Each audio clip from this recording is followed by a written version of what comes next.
السلام عليكم، ازيكم؟ عاملين ايه؟ يا رب تكونوا بخير. وحشتوني وحشتوني وحشتوني. شكرا لكل الناس اللي دخلت سألت عليا في غياب اليومين ولا الثلاث ايام اللي عدوا دول. انا كنت واخده دور برد، على دور نفسية، على حاجات مزعلاني، على ان انا بصوا يعني متوحدة كده، ما كلمش حد، قافلة تليفوناتي ولا بكلم اي حد نهائي. ف وكنت ايه يعني معزولة كده، شبه معزولة، وقاعدة بقى هنا، قاعدة في الأوضة هنا. بالليل، بالنهار قاعدة في الأوضة بتاعت الليفنج جوه. أقسم بالله يا جماعة أنا قافلة التليفونات بتاعتي وتليفون سيلين وتليفوني وكل حاجة، قاعدين على الواي فاي متفرجين على المسلسل اللي سحلني. وبصوا بقيت قاعدة قدامه ليل نهار. بصوا بقى يا جماعة، أنا اكتشفت بعد 27 ونص أهو، سنة، بعد 27 سنة، اكتشفت إنك تعزلي نفسك عن العالم كله دي أحسن حاجة وأحلى هدية ممكن تهديها لنفسك. أقسم بالله. يعني أنا يا جماعة، أنا وسيلين وسليم وشنا ووش بعض 24 ساعة. أقسم بالله يا جماعة، حرفيا محمد بيجي ساعتين في اليوم وبينزل. احنا ال22 ساعة الباقيين احنا قاعدين لوحدينا، فملناش غير بعض. ملناش غير بعض يا رئيس. لين كل ما تيجي تحس عليها يعني ايه، ينزل عليها نبع الحنان كده شويه، تقول لي ماما احنا ملناش غير بعض، تقعد تعمل لي كده. والله العظيم يا جماعه، الاختصار ده اختصار، اللي سمى كلمه الاختصار عباده دي فعلا راجل ما كدبش، يعني حكيم ما كدبش. اهم حاجه كده اللايك بتاعنا الجميل والكومنت بتاعك الحلو، وسؤالك عليا بتوع اليوتيوب اللي ما سالتوش عليا. في ناس كتبت، دخلت على اخر فيديو، اخر فيديوهين، دخلت تقول لي يا دنيا انت غايبه ليه؟ يا دنيا انت فين؟ دنيا انا ما بتابعش حد غيرك. بتوع الانستجرام حبايبي، واللي معاهم ارقامي على الواتساب حبايبي برضو. آم، بصوا يا جماعه، اول حاجه كده انا كنت واخده دور برد على نفسيه، على كل حاجه زي ما قلت لكم كده في الاول. ف فبتاع ده، وقاعده هنا بقى في الشقه. وعايزه اقول لكم ان انا يعني عارفين الشغف، ان انا حتى في شغلي مش عارفه دماغي وقفت. يعني عايزه اقول لكم على حاجه، انا واحده من الناس اقسم بالله وحياه ربنا، لما ما بيكونش ليا نفس او ما عنديش حاجه ان انا اطلع اقدمها واعمل فيديو او اقول حاجه للناس، ما بعملش فيديو. بفضل قاعده كده لحد ما مثلا فكره فيديو تجيلي، فكره وصفه تجيلي، فكره روتين تجيلي كده. لكن ان انا اطلع اعمل اي فيديو وخلاص، اقسم بالله وحياة ربنا ما بعرف اعمل كده خالص. حتى انتوا تلاحظوا، يعني اقسم بالله انا في ناس بتقول لي انت لو طلعتي عملتي كوبايه شاي، الكلمه دي كلمتي من 5 سنين فاتوا، وممكن اجيبها لكم من مقطع من فيديو دلوقتي. اقسم بالله بشوف واحده واثنين وثلاثه واربعه يقولوا نفس الكلام، يعني دي كلماتي. اجي انا اقولها الدنيا انت بتقلدي فلان، اقسم بالله انا اللي قايلاها. المهم يا جماعة، يعني في ناس كتير بتقعد تقول يا دنيا اطلعي، لو مش هتقدمي حاجة، لو مش هتعملي حاجة احنا هنتفرج عليكي. بس انا والله العظيم مش بعرف اعمل كده، مش بعرف. حتى انتوا تلاقوني بس بتعزل باليوم والاثنين والثلاثة. يلا الحمد لله. المهم بس بقى انا عملت ايه يا جماعة. انا طبعا دي ما اسمهاش اوضة اطفال، عشان بس ايه نبقى واضحين. عارفين مسلسل ليلى؟ في شفتوا المزبلة؟ هي دي المزبلة. مسلسل ليلى اللي انا مسحوله فيه، قولوا لي مين بيتابعه. وانا بتابعه مدبلج مش مترجم، تمام؟ عشان لقيت ناس كده بتقعد تقول يا دنيا تابعيه مترجم على الانستجرام. انا بتابعه مدبلج. يا جماعه احنا بنفهم العربي مكسر بالعافيه، هنفهم المترجم. هو انا اصلا ما يعني ببص على الشخصيات بالعافيه، هقعد ابص على الكلام واقعد اقرا واترجم واقول هم كانوا يقصدوا ايه وبتاع؟ لا انا بتفرج عليه مدبلج وخلاص. المهم يا جماعه، شفتوا المزبله اللي في المسلسل؟ هي دي اوضه الاطفال بتاعتي. هي دي هي اوضه الاطفال عندي يا جماعه. ما اسمهاش اوضه اطفال، اسمها مزبله. كل ما اجي ان انا اعمل لهم حاجه يخربوا حاجه تانية، كل ما اجي اعمل لهم حاجه يخربوا حاجه تانية في الاوضه يعني. المهم يا جماعه عملت ايه هنا. طبعا الاوضه دي كل يوم بتتعمل، كل يوم الملايه دي بتتغير كل 3 ايام، الصيف شتاء بتتغير كل 3 ايام. المهم بقى يا جماعه عملت ايه هنا. اول ما دخلت فتحت الشباك عشان خاطر يهوي الدنيا، عشان خاطر سليم اللي بيبرد دوت ويبهدل لنا السراير. آه اللهم صل على النبي. غيرت الملايات، حطيت الدفايات دي. بعد كده عملت ايه هنا، فتحت بقى الشنط بتاعتهم. انا طبعا كنت تعبانه بقالي 3 ايام فما بروقهاش، فبصوا بقت مزبله. وعايزه اقول لكم على حاجه، عيالي عندهم مبدأ. ايه المبدأ؟ ايه المبدأ؟ معلش بس نبقى فاهمين، كل واحد عارف حدود عياله. عيالي الحته اللي مكركبه ما يقعدوش فيها يلعبوا، لا بيدوروا على حته نظيفه يكركبوها. معلش عذرا، عيالي نضاف جدا، يقعدوش يكركبوا على كركبه. ما يكركبوش على كركبه، لا كركبوا على نظافه كده يعني. يعني بصوا الاوضه كانت متبهدله، دخلت عملتها، دخلوا قعدوا فيها كده، هم عندهم مبدأ العيال. المهم بقى عملت ايه يا جماعه، فتحت الشنط بقى بتاعتهم من ساعة آخر يوم في المدرسة بتاعهم ما فتحتهاش، ففتحتها بقى كده وطلعت بقى ال الكتب والكراريس والحاجات ديت، في اللي هم جداد حطيتهم على جنب، وفي اللي هم اتبهدلوا فايه حطيتهم بقى في كيس عشان اديهم بقى لحد يكون مثلا محتاجهم، حد هيخش يذاكر مثلا في كي جي 1 في كي جي في اولى ابتدائي كده يعني. المهم بقى انا جبت كيسه كده وحطيتهم فيها، ما رضيتش ان انا ارميهم في الزباله، قلت احطهم كده واديهم لحد يكون محتاجهم. بس طلعت بقى المقالم والدباسه والاقلام الالوان والكلام دوت اللي هم ايه اللي لسه يعني جداد، عشان يروحوا بقى بيهم الترم التاني. هنا بقى عملت ايه، شلت بقى كان في هدوم هم قلعينها، كان في اللهم صل على النبي، الدباديب بتاعتهم الصغيره والحاجات ديت عايزه امسكها اغسلها لهم واصبن الاوضه ديت، بس مش النهارده، تعبانه لما اخف. ان عملت ايه، فتحت البلكونه الصغيره دي، والبلكونه الصغيره دي يا جماعه انا هقفلها حديد، شباك يكون حديد يتقفل منه للسقف، من السور للسقف، بس هعمله اللي هو بيتفتح. ليه هعمله بيتفتح؟ عشان خاطر الاوضه دي فيها تكييف، فلما التكييف يحتاج صيانه اعمل ايه، الراجل هينط ازاي يجي يعمل في الكباس، لازم يكون ايه مفتوح، فانا هعمله بقفل يعني يتفتح ويتقفل. المهم يا جماعه عملت ايه هنا، انا فرشه السجاده دي، انا عارفه ان السجاده ديت مش لايقه على الاوضه، بس يا جماعه الشتاء والبرد ما يعرفوش لايق ولا مش لايق. انا عيالي بيفرشوا حاجتهم ويقعدوا على الارض هنا يلعبوا، فعندهم عادي ممكن يلعبوا على السيراميك بس هما بيبردوا. فانا بقى جبت السجاده دي، هي 2 في 3 دي كانت بتوع محمد. عملت ايه، دي فرشتها منها على الارض ومنها داخله جوه، فرشها تحت السرير، رفع السراير وفرشها كده، واخده من الطرقه اللي هي ايه ما بين السريرين، عشان مثلا قعدوا هنا يقعدوا مثلا ايه اللهم صل على النبي، يكونوا قاعدين على سجاد. فانا كنت عايزه سجاده كبيره، اللي عندي هنا مشايات، انتوا فاهميني. والطقم بتاع الاوضه نفسه اللي هو الكبير كنت بعتها المغسله يتغسل، والحمد لله الحاجه جت هوريها لكم دلوقتي هي والبطاطين. المهم يا جماعه عملت ايه هنا، بعد كده جبت السبت الصغير ده يا جماعه، اقسم بالله نفعني، لميت فيه الدباديب الصغننه والحاجات اللي هي الحاجات بتاعتهم دي، والتلات دباديب دول هبعتهم المغسله يتغسلوا. ليه بقى؟ لان الدباديب دي كبار كبار قوي، فانا مش عندي هنا بانيو، انا عندي كابينه ومش هياخدوا الغساله، فانا هبعتهم المغسله يتغسلوا زي البطاطين والايه واللحافه. بعد كده مسكت الاوضه، رحت كنسها بقى او كويس قوي، ورحت بقى مدخله الكراسي بتاعتهم وكل حاجه كده بتاعتهم، والكرة اهي بتاعتهم. بعد كده بقى عملت ايه، طلعت بره بقى الكياس والحاجات اللي كانت طالعه منهم، رحت ايه مطلعاها في الطرقه كده عشان المها انا مع نفسي. والاوضه يا جماعه بقت نظيفه اهي، بس انا ما قفلتش الشباك، انا حطيت بس الستاره كده عشان بس ايه تهوي الدنيا. وبس يا جماعه شايفين اهي، هي السرير والارض ما فيهاش حاجه تالته يعني، ما فيهاش حاجه تانية. عايزه اعمل لهم يا جماعه مكتب، عايزه اعمل لسلين وسليم مكتب، بس المكتب يكون تفصيل كده حلو عشان المذاكره ويذاكروا عليها، عشان خاطر يعني المدارس والكلام ده. المهم يا جماعه بقى طلعت بره، لقيت المغسله جابت لي الحاجه بقى اللي هي اللي انا كنت بعتها، البطاطين، كنت بعت بطانيه والحاف والحفظات والسجاد. عايزه اقول لكم ان في سجاد تاني انا كنت ناسياه فوق الدولاب وعايزه ان انا اديهوله، انا مدياله 10 حاجات جاب لي 9، في بقى حاجه تانية. المهم يا جماعه اللحاف بتاعي والبطانيه دول كانوا متدمرين، بالذات البطانيه كانت متدمره، كان لازم يتغسلوا، والسجاده هو بتاع الاطفال والسجاد التاني والحافظه. تعالوا بقى هنعمل وصفه مع بعض حلوه جدا جدا جدا بدل ما تشتروها من بره. دلوقتي بقى يا حبايبي انتوا مش غربة بقى، دلوقتي انا عايزه اقول لكم على حاجه، آه عايزه اعمل وصفه عجباني جدا. لا مش باين الطرح. بصوا بقى يا جماعه، انتوا ولاد خالتي انتوا مش غربة، عايزه اعمل لكم وصفه طالعه ترند، وصفه حلويات يعني طالعه ترند، وكل ما اجي اعملها يا جماعه تحصل حاجه، تحصل حاجه.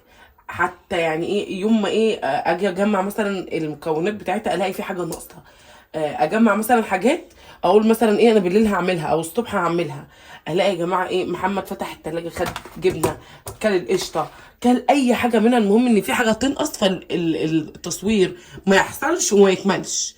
فالحمد لله الحمد لله ان انا ايه كانت الظروف كلها ضدي، بس انا نزلت بالليل وبصوا استعنت بالله واستعنت باشيائي كلها، وقلت ايه بقى، انا هعمل بقى ايه، هلم كل حاجه.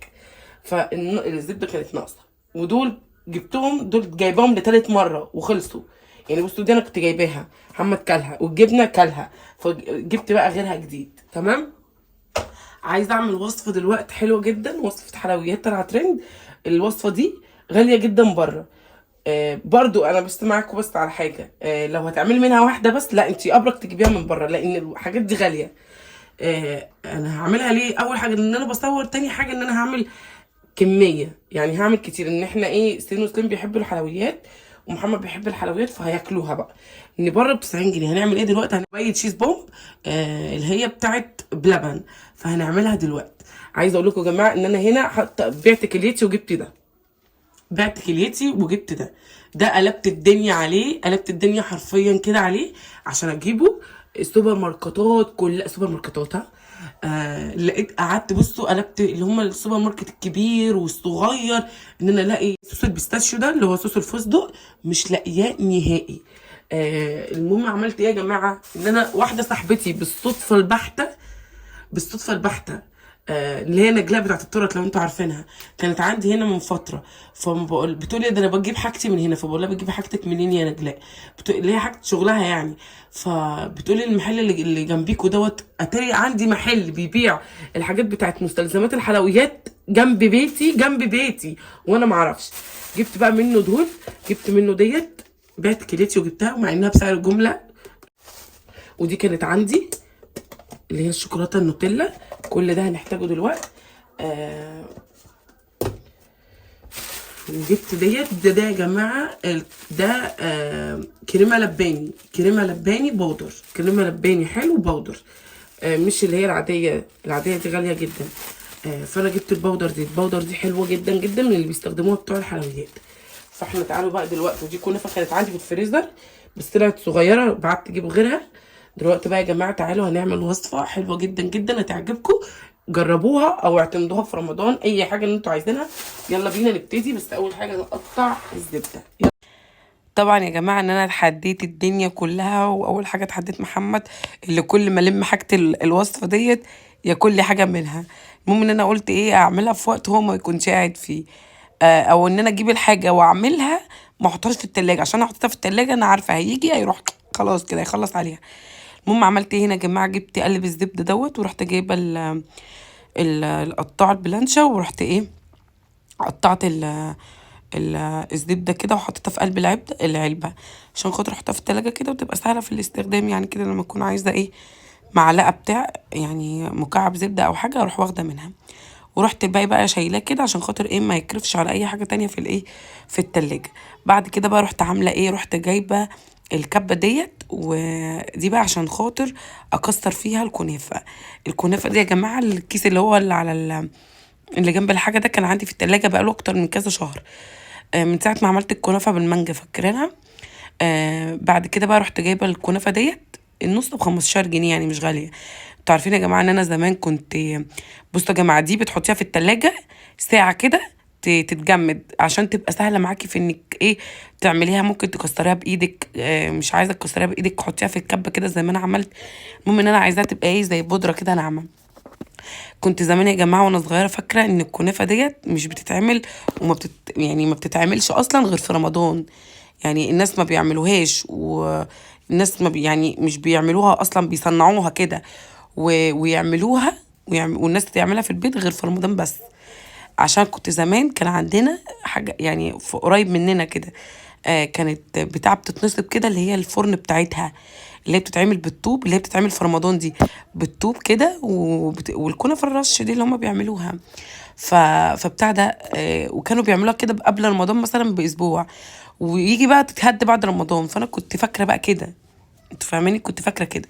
المهم يا جماعه، دي الكنافه بعد ما اتعملت، بعد كده بقى رحت جايبه حوالي نص كوبايه زبده، عليها ربع كوبايه زيت. سيحت الاول الزبده في الميكرويف، بعد كده زودت عليها الايه، الزيت بره، ورحت نازله بيهم على الكنافه.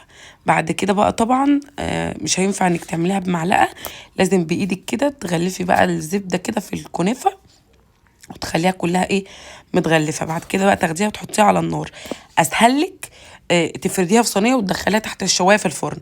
بس انا ما بحبش اعمل كده ليه في الكنافه، عشان انا يا جماعه واحده من الناس بنسى، عندي ذاكره السمك، عارفينها الحاجه لو مش قدامي بنساها. فانا ممكن ادخلها الفرن وتبقى اسهل عليا. على فكره انت لما تحطيها على النار بتبقى بتاخد وقت، يعني انت بتاخد وقت، بتخدل ايدك كده انك تقعدي تجيبي كده وكده عشان واحده ما تتحرقش وحته تبقى ايه، حته فاتحه وحته غامقه، انت فاهماني؟ فانا ما بحبش كده. فانا الاسهل لي يعني بصراحه، يعني عشان خاطر انا بنسى كده الحاجه لو مش قدامي، فبعملها ايه على النار. حمرتها كده، بصوا شوحتها كده على النار، شايفين لونها بقى حلو كده. بعد كده رحت جايبه معلقتين كده من ايه، من كريمه الفستق او زبد الفستق او صوص البيستاشيو على حسب ما بتسموه. بعد كده بقى رحت ايه عاملاهم، جبت معلقه زيت، بدل بقى ما اعمل لها حمام بخار والكلام ده، لا حطيت لها معلقه زيت كده ورحت دوبتها بالمعلقه. دبت بسرعه، وبصراحه ما خرزتش معايا ولا ان هي ايه تعبتني بصراحه. ما كانش يعني، ما كانش الموضوع مستاهل ان انا اعمل لها مثلا حمام بخار والكلام ده، فعملتها بمعلقه زيت وعلى طول. المهم يا جماعه عملت ايه هنا، ورحت جايبه صوص البيستاشيو ده ورحت نازله عليه بالكنافه. قعدت اغلف الكنافه كده بيه، شايفين يا جماعه؟ غلفت الكنافه كده كويس قوي قوي بالصوص، تمام شايفين اهو. بس كده هعمل ايه هنا بقى دلوقتي، هجيب هشيل بقى كل حاجه كده وانضف كده كل حاجه. طبعا الكنافه ديت بتفرفت الدنيا. المهم بقى جبت البوله ديت وهعمل ايه، جبت بقى اي نوع جبنه عندك كريمي، حطي عليه. الوصفه دي يا جماعه حلوه قوي. بصوا يا جماعه عايزه اقول لكم على حاجه، القالب من اللي احنا نعمله ده ب 90 جنيه من بره، يعني ب 90 جنيه من بلبن. فانا دلوقتي اسره مكونه من 4 افراد، عشان انا مثلا ان انا اروح اجيب 3 هيبقوا مثلا عاملين 360 جنيه. انا بقى جبت الحاجه ديت، هي مثلا ممكن تكون اغلى من كده، عشان في واحده دلوقتي ممكن تقول يا دنيا شيرة العبد ولا تربيته، ما انا اروح اشتريها من بره. بصوا يا جماعه، انا يعني الحاجه ديت ممكن تكسر معايا ال 500 جنيه اللي انا جبتها، او ممكن 600 جنيه كمان. الحاجه اللي انا جبتها ديت، الصوص البيستاشيو اللي انا جبته دوت، البرطمان كان ب 390 جنيه، ربع كيلو. الشوكولاته كانت عندي، الكريمه اللباني جايبه الربع كيلو ده ب 90 جنيه. الكنافه ب 15 جنيه. فعملوا معايا قد ايه بقى، عملوا معايا قد ايه، آه النص كيلو كميه الكنافه اللي انا عملتها عملت معايا 4 قوالب اللي انا عايزه، اللي هو على حسب ايه، على حسب اسرتي، على حسب عدد افرادنا. بس صوص البيستاشيو معايا، الشوكولاته معايا، الكريمه اللباني معايا، لو انا عايزه اعمل تاني هعمل، تفهمني؟ عشان في واحده ممكن تقول يا دنيا هو انا ليه اتعب نفسي من اروح اشتريها من بره. انا معاكي على فكره، انت ممكن تروح تشتريها من بره، لو تشتري واحده ماشي مبلوعه، 2 مبلوعه. لكن انا بجيب اول حاجه ان انا مش هرميهم في الزباله، الحاجه دي مش هرميها في الزباله، هجيب وصفه تانية واعملها، او انا عايزه اعمل تاني نفس دبي تشيز بومب ديت هعملها، تفهمني؟ ف واحده ممكن تقول انا عايزه اشتريها من بره اسهل. فكل واحد بصراحه ويعني وفكره. تمام. عملت ايه هنا بقى يا جماعه، جبت الجبنه ديت، اي نوع جبنه عندك حطي عليها معلقه قشطه، بس جبنه تكون كريمي. وايه، حطيها كده وحطي عليها البودر اللي هو الكريمه اللباني، ودوبيها مثلا بايه، بربع كوبايه ميه، ربع كوبايه لبن. انا زودت لبن كان عندي، بس اهم حاجه تكون ربع كوبايه ميه او تلج، يكونوا ميه او لبن يكونوا ساقعين. بعد كده بقى جبت الفناجيل اللي انا هعمل فيها اي حاجه عندك اعملي فيها، طواجن، اطباق مثلا تكون غويطه كده. انا كان عندي الفناجيل بتاعت القهوه دي كبيره، فعملت بيها. المهم يا جماعه عملت ايه، طبعا عايزين كيس حلواني، انا ما عنديش، فانا بقى بعمل ايه، اقسم بالله يا جماعه الكيس الحلواني ده انا جبته بدل المره 2 و3، وفي كل مره ما اعملش بيه اي حاجه ويترمي العيال تلعب بيه الكلام ده. فعملت ايه، جبت كيس تلاجة ورحت حاطه فيه بقى الجبنه بالصوص الجبنه اللي احنا عملناه، تمام. بعد كده بقى جبت ايه، جبت فرشه زيت ورحت ايه مسحه خفيفه كده في الفناجيل، تمام. بعد كده بقى رحت عامله ايه، طبعا إيه، عايزه تلبسي جلافز بايدي غسلاها، تمام. انا غاسله ايدي وباكل عيالي، يعني مش اكيد هكون غاسله ايدي ومنضفاها. فبحب اعمل بقى بايدي الوصفه دي، ما ينفعش معلقه، الخطوه دي ما ينفعش بمعلقه، لازم تكون بايدك، تعملي لها قاعده وتعملي لها صور، تمام. عشان خاطر ايه، احنا هنحط الجبنه في النص كده. بقى جبت الجبنه دي ورحت حطها في كيس تلاجة وعملتها كده، فتحتها فتحه صغننه قوي عشان خاطر ايه ما تبهدلش مني. حطيت الجبنه كده جواها. بعد كده بقى رحت جايبه طبقه كنافه تانية وحطيتها من فوق، والطبقه اللي انا بحطها بسويها برضو ايه بايدي. تمام. بحط طبقه الكنافه اللي من فوق واسويها بايدي، اللي هو بغطي الجبنه خالص وبسويها. تمام. ركزوا بس معايا واقسم بالله تطلع تحفه. شوفوا دلوقتي سلين اللي ما بيعجبهاش العجب عملت ايه. عملت ايه يا جماعه؟ جبت بقى الطبقه الكنافه ديت وحطيتها بقى كده وعملتها كده كويس قوي. بعد كده بعد ما عملتها تحطيها في الفريزر حوالي 10 دقايق ربع ساعه. انا حطيتها مثلا بتاع حوالي ايه تلت ساعه كده، عقبال ما كنت دخلت نشرت الغسيل والكلام ده. فدخلتها حطيتها في الفريزر حوالي تلت ساعه. بعد بقى ما تتحط كده دخلتها كده الفريزر. عملت ايه؟ جبت معلقتين شوكولاته نوتيلا بقى، ميكستيلا، اي حاجه.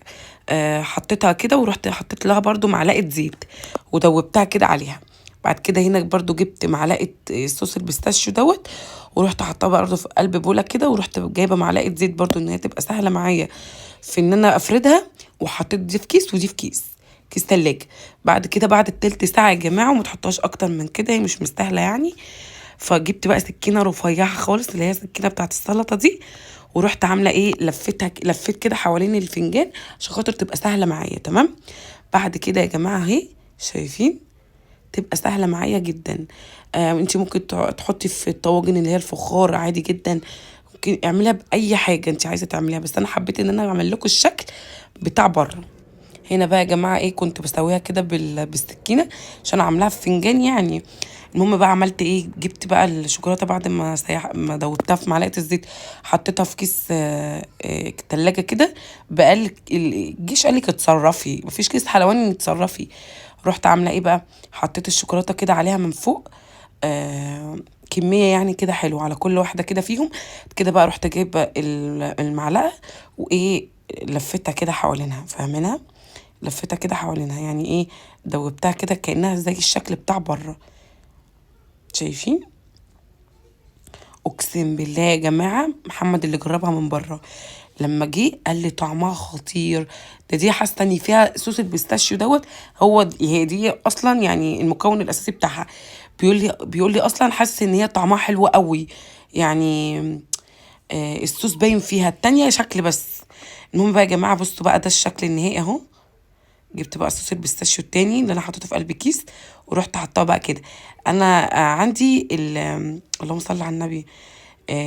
زودت بقى طبعا الصوص عشان خاطر هم بره في المحلات بيكونوا حاطين ايه يعني ايه خطين 3 كده صوص البيستاشيو بس. انا بقى ايه حاجات جوه مش زي حاجات بره برضو متكلفة يعني عنها. المهم يا جماعة بقى تعالوا نفتحها كده، وبصوا بتتفتح بكل سهولة، مش زي التانية اللي بتمسكيها كده تدبيها في الحيطة ترجع لك تاني. بصوا تحفة وطعم الجبنة خطير. عايزة بقى اسيبكم مع رد فعل سليم وسليم عامل ازاي.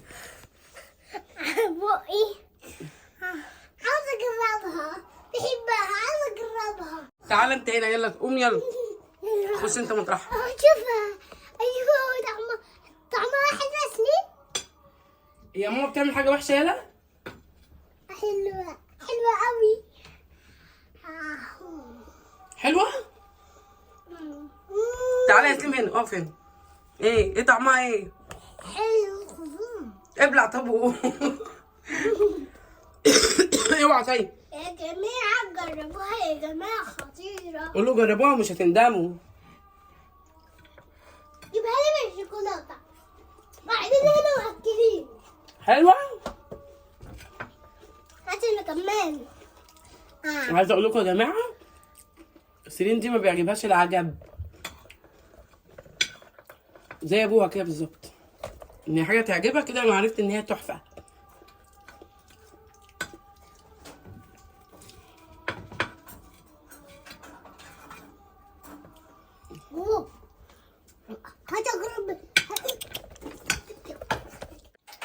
بصوا بقى يا جماعه انا عملت ايه. انا شلت دول عشان لما محمد يجي اعرفه ان انا بعملها زي بتاعت بره بالظبط. بصوا سلين وسليم تعالي هنا وريهم دي بتعملي ايه. سلين وسليم بصوا نفشوا دي. هجربها كده. هجربها. خد جرب دي. ماشي هجربها كده. جربوها بقى يا جماعه وعلى ضمانتي. قولي لهم يلا يا سلين. قولي لهم ايه حاجه دودو شانل ايه.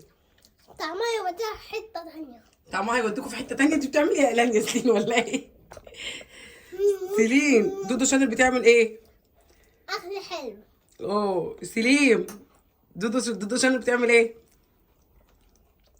اكل حلو. بس كده يابا، يلا بينا. بس